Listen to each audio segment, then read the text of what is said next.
فما كان جواب قومه إلا أن قالوا أخرجوا آل لوط من قريتكم إنهم أناس يتطهرون فأنجيناه وأهله إلا امرأته قدرناها من الغابرين وأمطرنا عليهم مطرا فساء مطر المنذرين قل الحمد لله وسلام على عباده الذين اصطفى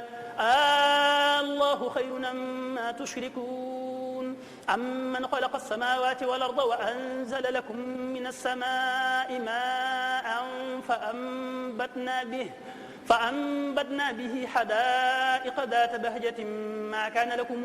أن تنبتوا شجرها أإله مع الله بل هم قوم يعدلون أمن جعل الأرض قرارا وجعل خلالها أنهارا وجعل لها رواسي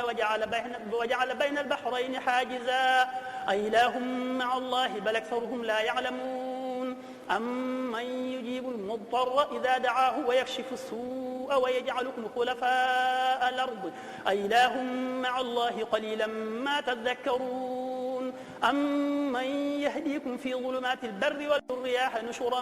بين يدي رحمته أإله مع الله تعالى الله عما يشركون أمن يبدأ الخلق ثم يعيده ومن يرزقكم من السماء والأرض أإله مع الله قل هاتوا برهانكم إن كنتم صادقين قل لا يعلم من في السماوات والأرض الغيب إلا الله وما يشعرون أيان يبعثون بل ادارك علمهم في الآخرة بل هم في شك منها بل هم منها عمون وقال الذين كفروا إذا كنا ترابا وآباؤنا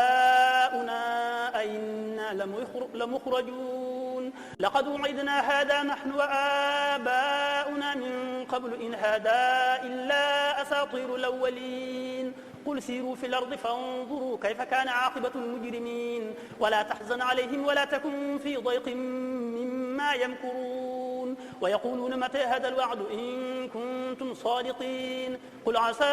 أن يكون ردف لكم بعض الذي تستعجلون وإن ربك لذو فضل على الناس ولكن أكثرهم لا يشكرون وإن ربك ليعلم ما تكن صدورهم وما يعلنون وما من غائبة في السماء والأرض إلا في كتاب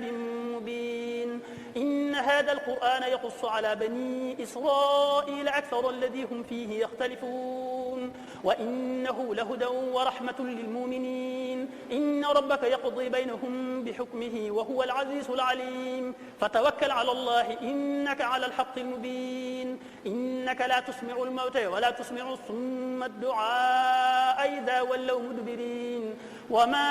أنت بهاد العمي عن ضلالتهم إن تسمع إلا من يؤمن بآياتنا فهم مسلمون